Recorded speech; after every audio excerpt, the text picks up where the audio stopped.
खुशियाँ। शुंभ निशुंभ तक भी वो आवाज पहुंच गई। उसने सुग्रीव को बुलाया, अपने दूत को, जो बड़ा समझदार था।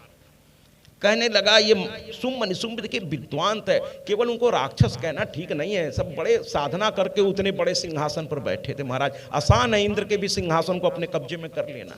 कोई आदमी अगर किसी आदमी के बारे में कहता है कि महाराज बड़े बुरे आदमी हैं और देखिए ना ऐसा ऐसा ऐसा ऐसा किए हुए हैं, तो हम कहते हैं भैया इसके लिए भी बुद्धि चाहिए।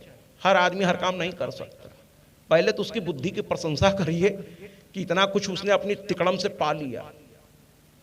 अब उसके बाद अब उसका इलाज ढूंढिए, लेकिन पहले उसकी प्रशंसा कीजिए। हर आदमी नहीं पा पाता ना। तो कुल मिला शुंभ समझ गया कि ये कोई मामूली आवाज तो नहीं है, ये कोई अलग आवाज।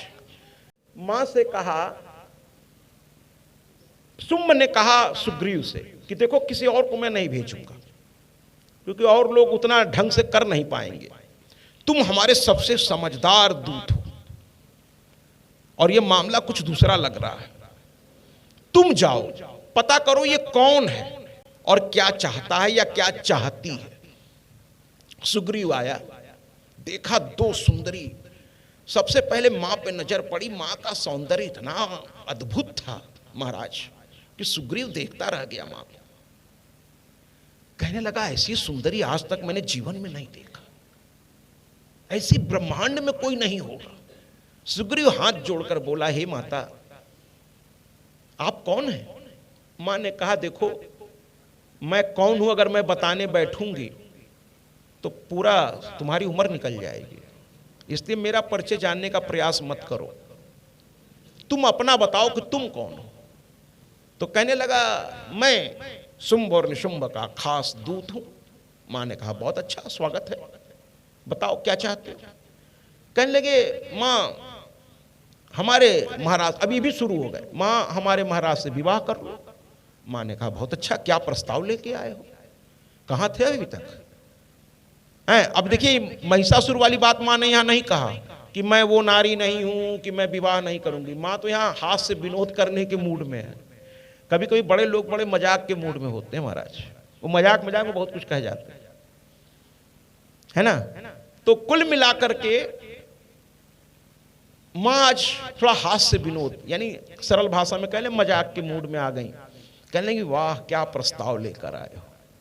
शुंभ और निशुंभ, अरे हमने सुना है बड़े बहादुर हैं, उनके पास संपत्ति भी बहुत है। अरे इंद्र को भी भगा दिया स्वर्ग से, अभी फूल के कुप्पा हो गया। हाँ फूल के कुप्पा, महाराज मूर्खों की ही निशानी होती है। कभी कभी मूर्खता सब पे हावी हो जाती है। देवर्षि नारद पे हो गई, हम आप क्या चीज है। भगवान विष्णु के सामने चले गए, पहले ब्रह्मा के पास गए, कह रहे हमने कामदेव जीत लिया है। रामचरितमानस यहीं से शुरू हुआ है कि हमने कामदेव। ब्रह्मा जी ने कहा, अच्छा चलो हम पिता हैं, कह दिए तो कह दिए, अपने गुरु से जाके सब डिंगना हाँकना। उनके गुरु थे शिव, कहें अरे इतनी बड़ी चीज पाए कैसे ना बतावें। कुछ लोगों को बताने, गाड़ी आएगी तो बाहर 10 बार उसको पानी डाल के जब तक रगड़ रगड़ कर धोएंगे नहीं, पूरा मोहल्ला पूछने लगा नया गाड़ी लिए हो का, तब तक गाड़ी खरीदने का मजे नहीं है। ठीक है, तब तक गाड़ी खरीदने का मजा नहीं है महाराज। ठीक है, तो कहे कि नहीं अब ब्रह्मा जी के पास जाएंगे बताएंगे। तो ब्रह्मा जी तो कहे चलो हम पिता हैं, कोई बात नहीं। आज एक बच्चे को मैंने समझाया कि तो हर आदमी पिता नहीं होता, पिता पिता होता है, पिता की बात ही अलग है। तो ब्रह्मा जी तो कहे कोई बात नहीं, हमसे कहे अच्छा लगा कि हमारा पुत्र ने आज कामदेव को जीत लिया, लेकिन गुरु से ने कहा ना, लेकिन कहे अरे कैसे ना बताएं, हम तो बताएंगे। और चल दिए, जाके पहुंच गए महादेव, कहे हर हर महादेव। महादेव समझ गए आज रोज वाला हर हर महादेव नहीं है, आज इसमें अहंकार झलक रहा है, ये अहंकारी है। कहे आओ आओ नारद, क्या हाल चाल है। कहने लगे महाराज कामदेव को जीत लिए, आप अब नहीं है, अब एक हम भी हैं। भगवान के क्या बात है, हम तो सोचे थे कि हम भी कुछ नहीं है, लेकिन तुम कह रहे हो कि हमने जीता, तुम हमको। देखिए ये बड़प्पन है।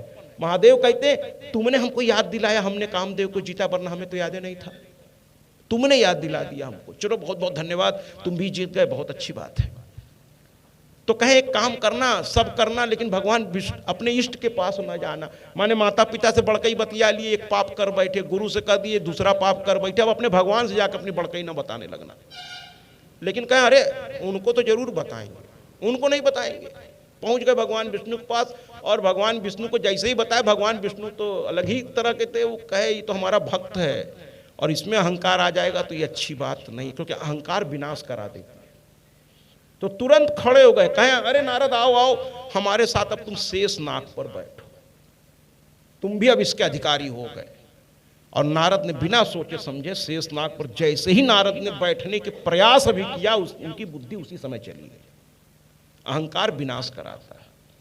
यहां सुग्रीव भी फूल के कुप्पा हो गया और कहने लगा हाँ हाँ मैं शुंभ निशुंभ का आदमी हूं, अब आप पहचान गई हमको।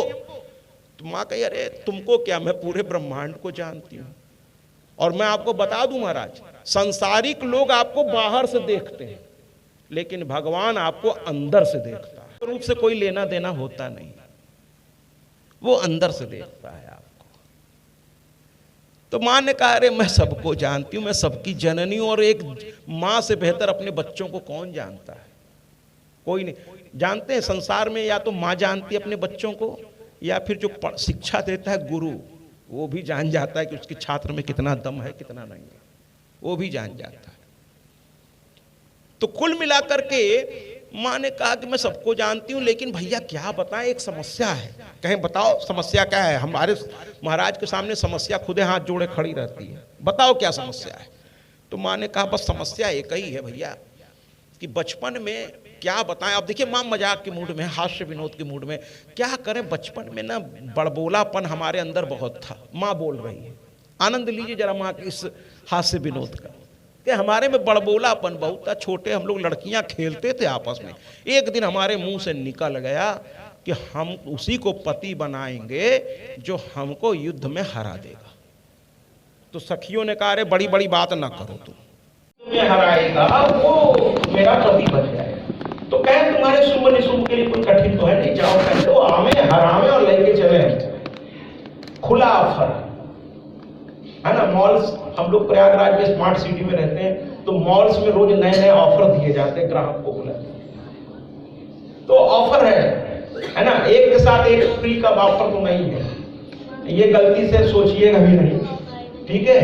वो एक दामाद ने अपने सास से पूछ दिया कि एक फ्री का ऑफर यहाँ भी चल रहा है क्या, सास ने दौड़ा लिया, ठीक है, कह पहले एक तो संभालो।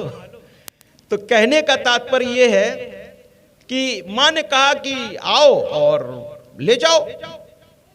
तो सुग्रीव ने कहा अरे देखिए इतने छोटे काम के लिए, देखिए अब घमंड में आ गया, इतने छोटे काम के लिए हमारे महाराज आए होंगे नहीं, इतने के लिए उनके पास बहुत नौकर चाकर है, आप एक तो अकेले हैं, हम ही आपको पकड़ के ले जाएंगे महाराज के पास। मां ने कहा अच्छा ऐसे, कृपया बात ना करें, तुम अकेले ले जाओगे हमको। कहे हाँ बिल्कुल ले जाएंगे, आप हमको समझ क्या रखी हैं, अरे हम अच्छे से बात कर रहे हैं, इसका मतलब क्या है, प्रेम से चलिए, प्रेम से चलिए। अब देखिए अपने राक्षसी उसमें आ गया, और नहीं तो फिर बताइए, फिर दूसरे रास्ते भी हैं महाराज। दुष्ट आदमी भाषा उनकी तुरंत बदल जाती है, सज्जन और दुष्ट में ये अंतर, सज्जन हमेशा एक जैसी भाषा इस्तेमाल करेगा, दुष्ट की भाषा हर पल बदलती है, कभी लालच देगा, कभी धमकी देगा, कभी कुछ करेगा, और सज्जन एक जैसी बात करेगा।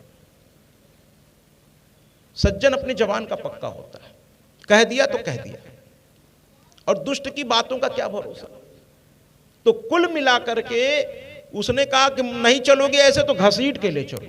मां ने कहा अच्छा घसीट के ले चलोगे, और मां ने क्रोध से केवल हल्की से ऐसे देखा, केवल उनकी क्रोध की आंखें जैसे ही बदली, सुग्रीव झेल नहीं पाया महाराज, झेल नहीं पाया, और वहां से भगा। अरे बाप रे, बड़ी भयानक लगने लगी मां, जबकि ऐसा हुआ नहीं, केवल हल्की सी क्रोध में उनकी आंखें चढ़ी और ये डर गया, वापस गया। कहे महाराज ये आम औरत नहीं है, मैंने अपनी आंखों से देखा, ये सिंह पे सवार है, देखने में बड़ी सुंदर है महाराज। तो कहने लगे अरे कुछ नहीं, धूम्रलोचन को भेजो, जाएगा भी पकड़ के ले आएगा।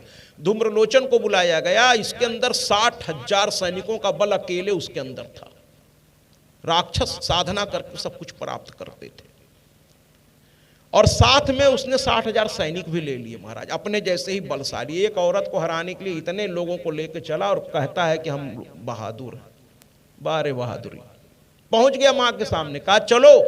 महाराज बुला रहे हैं। माँ ने कहा देखो हमारा है सीधा सीधा हिसाब, अगर तुम्हारे महाराज को हमसे विवाह करना है, हमें युद्ध में हरावें और लेके चलें, तुम लोग बीच में क्यों आ रहे हो भाई, क्यों मरना चाहते हो? कहे अच्छा धूम्रलोचन हमको मारोगी? माँ ने कहा अरे मारेंगे नहीं, तुम्हारा जन्म भी हम ही किए हैं और तुमको समापन भी हम ही कर देंगे। तो माँ से कहने लगा अच्छा, लेकिन तुम इतनी सुंदर हो, इतनी कोमल हो, तुम कैसे मारोगे, हम यही समझ नहीं पा रहे। तो माँ ने कहा अच्छा हम ही दिख रहे हैं क्या, हमारे बगल में कोई बैठा है वो नहीं दिख रहा है? तब पहली बार धूम्रलोचन ने नजर घुमा के देखी तो वहां काली बैठी थी। तो देखा तो कहता अरे इनसे इससे मैं नहीं बात करूं। अब देखिए दुष्ट लोग कैसी कैसी भाषा इस्तेमाल कर रहे हैं, और हम लोग थोड़ी थोड़ी बात में कहते हैं अरे वो कैसे बोल दिया। अरे भाई यहाँ माँ को दुष्ट बोल रहे हैं तो हम आप क्या चीज़ है, दुष्ट का काम ही है बोलना। कुछ तो लोग कहेंगे लोगों का काम है कहना, दुष्ट का काम ही यही है। तो उसने कहा कि ये करूपा इनसे, इससे कौन बात करेगा, तुम सुंदर हो इसलिए मैं तुमसे बात कर रहा हूं, इनसे तो मैं युद्ध करके इनको खत्म कर दूंगा। माँ ने कहा अच्छा खत्म कर दोगे, तो फिर खत्म कर लो। माँ ने एक हुंकार किया हुम, और धूम्रलोचन वहीं जल करके राख हो गया। तालियों से स्वागत करिए। एक हुंकार मात्र से धूम्रलोचन जैसा सैनिक मारा गया, वो युद्ध कर भी नहीं पाया और मर गया।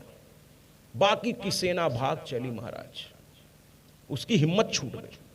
पहुंचे सब शुंभ निशुंभ का, शुंभ निशुंभ का गुस्से से बुरा हाल हो गया। कह रहे कायरों एक औरत से भाग के आ रहे हो तुम लोग, शर्म नहीं आती, अपने आप को मार डाले होते। सेना में एक नियम होता है कि युद्ध में या तो मर जाओ या मार दो, पीछे लौटने का अधिकार सेना में किसी के पास नहीं होता। पीछे लौटने का अधिकार नहीं है, पीछे लौटिएगा तो उस सेना का कैप्टन ही आपको मार देगा गोली कि तुम देश की नाक कटा रहे हो। तो शुंभ निशुंभ ने कहा अरे तुम लोग बहुत, तब उन्होंने चंडमुंड को बुलाया और कहने लगे चंडमुंड तुम जाओ, ये सब तो नाक कटा के चले आए।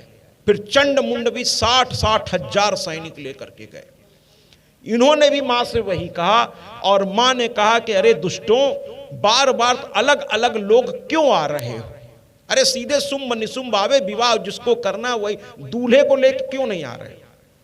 बाराती चले आ रहे एक के बाद एक, एक के बाद एक, दूल्हा आ ही नहीं रहा है। अरे दूल्हे को भेजो, विवाह होना है हो जाएगा, तुमको तो नहीं करना ना। तो कहे नहीं हमको नहीं करना, महाराज को करना। तो कहते महाराज को भेजो। तुम कौन हो? कहे हम चंड और मुंड। तो कहे ठीक है, तो फिर तुमसे यही बात करेंगे, बगल में जो बैठी, ठीक है तुमसे यही बात करेंगे। तो फिर देखे वो सब काली बैठी थी, तो कहे अरे ये तो बड़ी भयानक लग रही है। फिर युद्ध शुरू हुआ महाराज, और मां के साथ दोनों युद्ध करने लगे। पहले अकेला करा, फिर वो हारने लगा तो दूसरा वाला भी लग गया। अब एक औरत पर सोचिए, दो बहादुर, और उतने नहीं, 60 हजार की सेना इधर, 60 हजार की सेना इधर, 1,20,000 सैनिक एक महिला पर टूट पड़े महाराज। ये वीर लोग हैं देखिए, एक महिला पर, और अकेले माँ जो है सबको मारे जा रही है, मारे जा रही है, मारे जा रही है। थोड़ी देर तक वो खेलती रही। माँ खेल है माँ के लिए, ये सब वो शक्ति की महापुंज है, उनके लिए एक खेल मात्र था।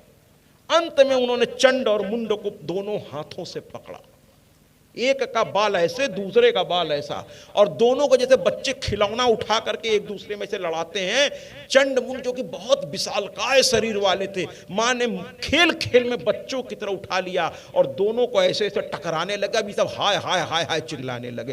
कहे अरे महाराज को भी यही औरत मिली थी शादी करने के लिए। हाँ, अरे ये सब ये सब कौन है? हाँ, वो ऐसे ऐसे पटके जा रही है माँ को। जो माँ गौरा बैठी थी वो हंसने लगी। कहीं क्या कर रही हो? काली से कहा, कहीं जरा खेल नहीं इससे। माँ ने कहा अरे खेलना छोड़ो, कहानी खत्म करो जिससे शुंभ निशुंभ आवे, जिनके लिए हम लोग आए हैं। ये सब तो खिलौना, इनको हटाओ। तो कहे फिर क्या करें? कहे इनकी बलि चढ़ा दो। अब देखिए वो बलि दूसरी थी, वो दुष्टों की बलि की बात हो रही है। तो माँ ने कहा ठीक अभी लो। उन्होंने खड्ग उठाया और एक ही बार में खड्ग को हल्का सा घुमाया। ताकत लगा दिया होता तो भगवान जाने का होता। हल्का सा घुमाया, खच्च से दोनों का गर्दन धड़ से अलग हो गया। जयकारा शेरा वाली दा बोल, साचे दरबार की, काली मैया की, काली मैया की, काली मैया की। और जब वो माँ के सामने खड़ी हुई, अपना हाथ में, उनके हाथ में आप देखेंगे कैसे सर पकड़े रहती हैं, चंड मुंड का ऐसे सर पकड़ लिया, वो मिलके एक हो गए महाराज, एक हो गए, ऐसे लहरा रही थी माँ, देखो। तो माँ ने कहा, यानी गौरा ने कहा, आज तुमने चंड मुंड का वध किया, आज से पूरा ब्रह्मांड तुम्हें एक और नाम से जानेगा, और वो नाम है चामुंडा। चामुंडा मैया की, चामुंडा मैया की, चामुंडा मैया की। मां फिर से अपने आसन पर बैठ गई। अब बाकी के सैनिक भाग के गए, कोई लंगड़ा रहा था, किसी का आंख फूट गया, किसी के हाथ गायब, किसी का पैर गायब, कोई पूरा वापस नहीं लौटा, सब टुकड़े में लौटे। सुम्ब ने कहा ये कौन है ये लोग, कुछ तो मामला गड़बड़ है। कहा अब ऐसे काम नहीं चलेगा, ये खेल नहीं चल रहा, ये कोई बहुत गंभीर मामला है। समझ गए सब कि ये बहुत कोई गंभीर मैटर है, ये बच्चों वाला बात नहीं है। अभी जब ये सब हार गए तब अब आम सैनिक को भेजने तो कोई मतलब ही नहीं निकल के आएगा। इन्होंने कहा बस एक काम करो, रक्त बीज, याद है रक्त बीज कब पैदा हुआ था? जब वो महिषासुर पैदा हुआ था। और मैंने कहा था कि आज रक्त बीज जा रहा है हिमालय पर शंकर भगवान की तपस्या करने। शुंभ निशुंभ के दौरान मैं रक्त बीज से पुनः आपको मिलाऊंगा। अब आज रक्त बीज से आपकी मुलाकात फिर कराता हूं। अब रक्त बीज की बारी आई। शुंभ निशुंभ ने कहा अरे रक्त बीज, जब सब मर जाएंगे तब जाओगे क्या? रक्त बीज ने कहा देखिए हमको छोटे मोटे आदमी, देखिए कुछ लोग बड़े अहंकार में रहते हैं, जैसे शादी विवाह में अन्यथा नहीं लीजिएगा, बहुत सारे रिश्तेदार आते हैं। अब कोई काम कोई घटना बिगड़ रही हो और उसमें कोई जानकार उसी में बैठे, फूफा है या कोई है बैठे हैं, तो कोई उनसे क्या करे, तू तो एक जानकार है, तू काहे नहीं कर देता? कहें ऐसे कैसे कर दे, कोई आके हमसे कही तब कर, अब कि ऐसे कर दे अरे हम फुफ्फा हैं, ऐसे ही कर दे। कोई आके हमसे कहे, हमसे पूछे, थोड़ा दामाद ससुराल में थोड़ा अलग तरह से रहे। कहें जब कोई कुछ कहे पूछे तब तो हम सब जानते सब हैं, लेकिन करेंगे तब जब कोई आके हाथ जोड़ के कहेगा अरे जीजा इज्जत के सवाल है संभाल दे तब करेंगे, कि ऐसे थोड़े कर देंगे। अरे कहे तब आग लग जाए, कहे लग जाए, हम तब करेंगे जब कोई आके हाथ जोड़ के कहेंगे। कुछ लोग ऐसे होते हैं। तो कहे रक्त बीज जो है, कहे अरे हम ऐसे थोड़ी न चाहे। तो रक्त बीज जो है चल पड़ा। जाने से पहले रक्त बीज ने यह सोचा, जय माता की, हाँ ठीक है। रक्त बीज ने कहा कि मैं सेना लेके नहीं जाऊंगा।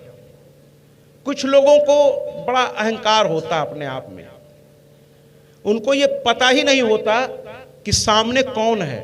अरे ब्रह्मांड की जननी है, लेकिन ये अपने अहंकार में इतना डूबा होता है। कुछ लोग जैसे कहते हैं कुएं के मेढक होते हैं महाराज, जिंदगी बीत जाती है कुएं के अंदर, उनको पता नहीं है कि बाहर की दुनिया कितनी बड़ी है, और उसी में रहते हैं। वो अपने आप को शहंशाह समझने लगते हैं, उनको पता नहीं कि उनके बाप के बाप के बाप के बाप बाहर लोग मौजूद है ना।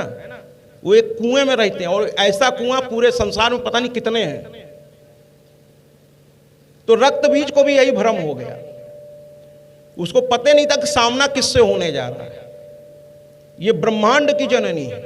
रक्त बीज कहता है अहंकार में आके, अरे महाराज मैं अकेले जाऊंगा, मैं सेना लेकर नहीं जाऊंगा, ये मेरा अपमान है, मैं अकेले निपटा दूंगा। शुंभ निशुंभ को लगा कि यार ये आदमी कुछ जरूरत से ज्यादा बोल रहा है। शुंभ निशुंभ ने मालिक की तरह उसे समझाने की कोशिश की, अरे कुछ सेना ले लो साथ में।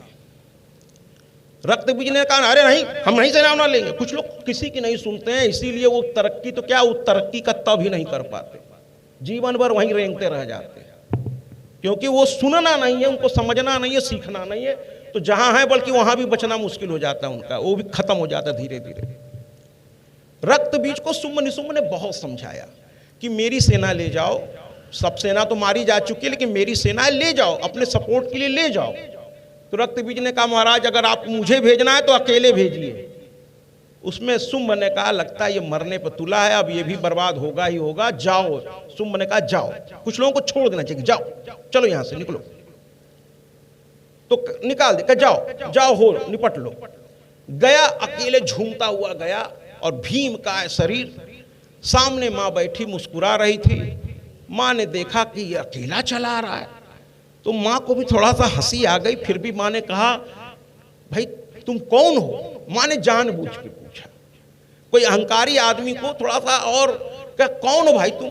अब इसको बुरा लग गया, कहने लगा अरे ऐसे बोल रही हैं, हम कौन है? अरे सारा संसार हमको जानता है। माँ ने कहा भाई हम तो तुमको नहीं जानते, क्योंकि तुम्हारे जैसे कितने रक्त बीज तो मेरे पैर के नाखून के पास भी नहीं आते, तुम मेरे आगे कुछ हो ही नहीं, मैं तुम्हें क्या जानूं? प्रधानमंत्री से कोई चपरासी पूछे हमको नहीं जानते हैं क्या?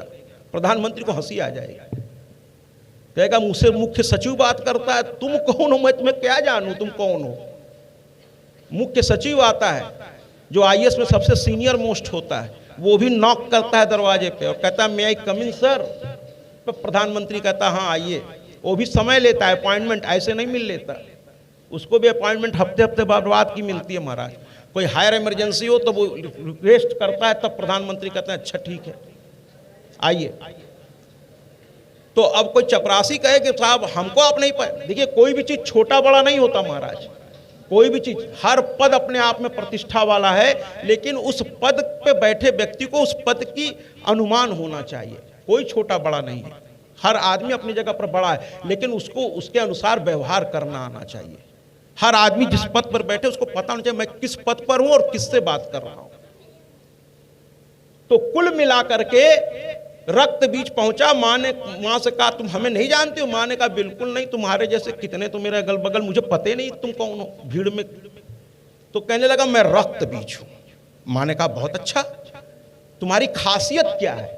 क्या खासियत यह है कि मेरे खून का एक एक बूंद से एक एक मेरे जैसा वीर पैदा हो जाता है, मेरी खासियत यह है, मेरे खून की एक एक बूंद से एक एक वीर पैदा होता है। तो कहने लगे अच्छा ऐसा है तुम्हारी खासियत। अब मां थोड़ा उसे आनंद दे रही है, अच्छा तुम ऐसे हो। तो कहें ये तुमको ताकत मिली कहां से? कहें महादेव से मिली है, मैंने तपस्या की, महादेव से ये वरदान मैंने लिया। मैंने उनसे अमर होने का वरदान नहीं मांगा, मैंने सिर्फ ये मांगा है कि मेरे हर बूंद से मुझ जैसा एक वीर उत्पन्न हो जाए। मेरे शरीर में असंख्य सेना है, जितना चाहूं उतनी सेना मैं पैदा कर सकता हूं। तुम जितना मुझे मारोगी उतना ही, कुछ दुष्ट होते हैं ना, जितना उनको आप करिए। वैष्णवी आ गई, इंद्राणी आ गई, और सब यम की पत्नी भी आ गई, अग्नि की पत्नी भी आ गई, वरुण की पत्नी भी आ गई, सब मातृशक्ति आ गई, क्योंकि जान गई कि अब ये सेना असंख्य पैदा होने वाली है। और इसके बाद मां अस्त्र चलाना शुरू की। जैसे ही उस शरीर का उसका हिस्सा कटा, रक्त गिरा, हजारों सैनिक एक झटके में पैदा हो गए। फिर उन्होंने मारा, फिर और सैनिक, देखते ही देखते पूरे ब्रह्मांड में एकदम रक्त बीजों की संख्या इतनी बढ़ गई महाराज कि अब जगह नहीं बची। और वो हंस रहा था, अट्टहास कर रहा था, और मारो मुझको, और मारो मुझको, और मारो मुझको, ऐसा ललकार रहा था। ठीक है। और माताएं एक अब काटे जा रही हैं, जितना काटे जा रही हैं उतना पैदा होते जा रहे हैं महाराज, मारे जा रहे हैं, काटे जा रही हैं, मारे जा रही हैं, काटे जा रही हैं, खा भी रही हैं उनको, लेकिन वो पैदा होते जा रहे हैं।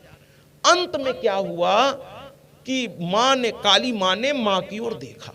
और एक चीज मैं आपको बता देना चाहता हूं कि पूरे युद्ध में गौरा ने युद्ध नहीं किया है, काली ही ने, शुंभ निशुंभ के जो कथा वस्तु है उसमें काली ने ही सिर्फ युद्ध किया है।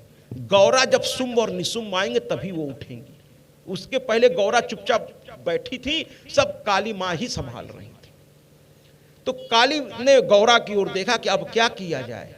तो मां ने कहा कि एक काम करो, तुम निकालो खप्पर और उठाओ खड्ग, और जैसे जैसे तुम मारती जाओ इनका खून जो है उसको तुम पीती जाओ, खून पीती जाओ और मारती जाओ, काटती जाओ, मारती जाओ, काटती जाओ और खून पीती जाओ। और अब मां ने यही तरीका अपनाया। मां मारती गई और जैसे ही रक्त निकलता था बस पी जाती थी। एकमात्र ये स्थान है जहां मां ने रक्त पिया है, इसके अलावा मां कहीं रक्त नहीं पी है। रक्त बीज का रक्त पीना उनकी मजबूरी थी, क्योंकि वो रक्त जमीन पर गिरता तो वो बीज का काम कर रहा था, इसलिए उसका नाम था रक्त बीज। और उसकी तरह ही हिम्मतवर और लोग पैदा हो रहे थे, इसलिए माँ को अब रक्त पीना था, मजबूरी थी उनकी, इसलिए वो रक्त पी रही थी। वरना मेरी माँ रक्त पिपासा नहीं है, रक्त पिपासा मेरी माँ नहीं है, मेरी माँ रक्त पिपासा नहीं है, उनको बलि नहीं चाहिए। ये ऐसी परिस्थिति थी कि माँ को अब रक्त पीना उनकी मजबूरी में शामिल था महाराज। और अंत में वो रक्त पीते पीते पीते पीते पूरा उसका रक्त पी गई।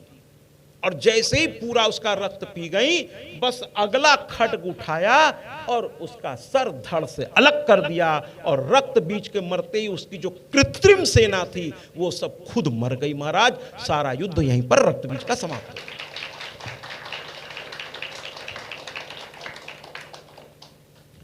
इस तरीके से रक्त बीज का समापन हो गया।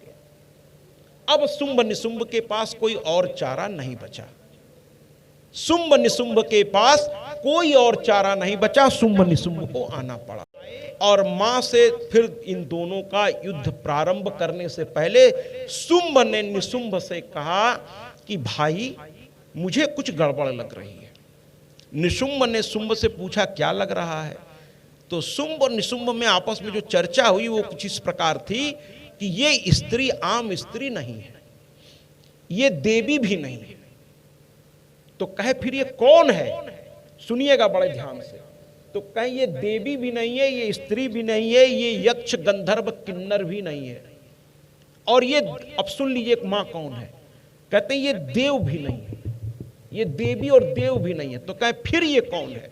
कहे ये बहुत ऊपर है, और ये देवी नहीं है महाराज। तालियों से स्वागत करिए, राक्षस उन्हें पहचान गए और हम आप नहीं पहचान पा रहे। वो कहने लगे ये देवी नहीं है, ये महादेवी है, महादेवी है, ये देव माता है, ये आदि माता है ना, आदि अनंत अगोचर। देखिए एक राक्षस कह रहा है, एक राक्षस मां को समझ गया और कहता क्या है? आदि अनंत अगोचर अज आनंद राशि। ऐसी है ये आदि, जिसका आदि भी पता नहीं, अंत तो पते नहीं, जो कब जन्मी किसी को पता ही नहीं है, क्योंकि इसका जन्म हुआ ही नहीं, ये नित्या है, इसका अंत हो ही नहीं सकता, अनंत है ये आदि।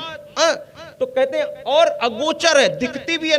और जानते हैं मैं गर्व से सीने पर ठोक ठोक के कहने को तैयार हूं कि एकमात्र ये ऐसी देवी हैं जिनको आप सगुण भी देख सकते हैं और निर्गुण भी देख सकते हैं। बाकी किसी देव को आप निराकार देख सकते हैं, साकार नहीं देख सकते। तो किसी को साकार देख सकते हैं तो निराकार नहीं देख सकते। थोड़ा ये कठिन शब्द मैं बोल रहा हूं, मैं इसको और क्लियर कर देता हूं।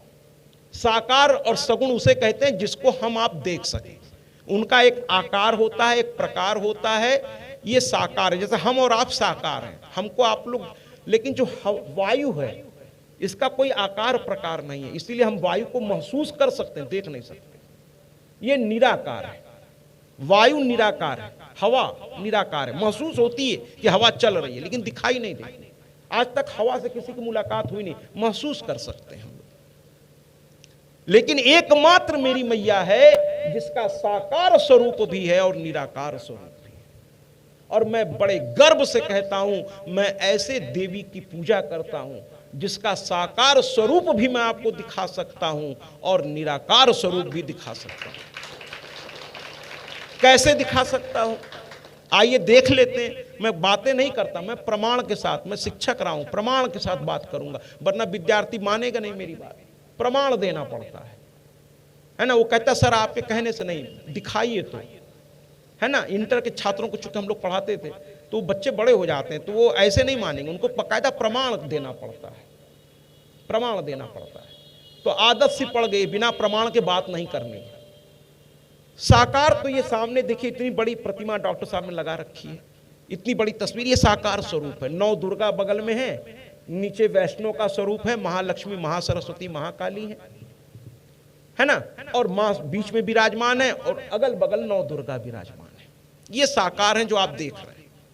मंदिरों में भी आप इनको साकार देख सकते हैं, अलग अलग रूप में। संतोषी माता के रूप में, काली माता के रूप में, दुर्गा माता के रूप में, और गांव में तो न जाने कितनी माताएं से लोग हमारा परिचय कराते हैं, ये फलानी मैया है, ये फलानी मैया है, अलग अलग माताओं के स्वरूप है ना। हम लोग एक गीत बजाते हैं कि वही अभी नाम अनेको एक माँ भगवती, नाम अनेक है लेकिन माँ एक है, ये साकार है जिसको हम देख पा रहे हैं। फिर निराकार क्या है महाराज? और आपने कहा ना, आप कहेंगे ना महाराज जी भी आप करते निराकार, दिखाइए निराकार, क्योंकि निराकार तो कोई आज तक दिखाई नहीं सकता भाई। जिसका कोई आकारी प्रकार नहीं है उसको कोई कैसे दिखा सकता है? निर्गुण ब्रह्म को किसी ने देखा ही नहीं, सगुण ब्रह्म को। इसीलिए तो सूर कहते हैं, सूरदास, कि भैया निर्गुण कौन देश को वासी, को है जनक को है जननी, कौन नारी कौन दासी, निर्गुण कौन देश को वासी। कैसो वर्ण भेष है कैसो, कहीं रस के अभिलाषी, निर्गुण कौन देश को वासी। और अंत में सूर हाथ जोड़ के कह देते हैं कि हर कुछ समझने के बाद सूर कहते हैं भैया मैं तो सगुण ही गाऊंगा, क्योंकि सगुण को कम से कम समझाया जा सकता है, निर्गुण को समझाना किसी के बस में नहीं। निर्गुण कौन देश को वासी, को है जनक कौन है जननी, कौन नारी को दासी, निर्गुण कौन देश को वासी। तो अंत में मैं निराकार स्वरूप मां का दिखाने के लिए, और जब जब मैंने ये कहा है लोगों ने तालियों से इसका स्वागत भी किया, लेकिन पहले सुन लीजिए, निराकार स्वरूप मां का मैं बताता हूं और ले चलता हूं कल की कथा में आपको वापस। थोड़ा सा हम लोग फ्लैशबैक करते हैं, फ्लैशबैक जैसे टीवी पिक्चर हम लोग देखते हैं तो कुछ कहानी पीछे वाली दिखाई जाती है, पहले फ्लैशबैक इसको बोलते हैं। तो फ्लैश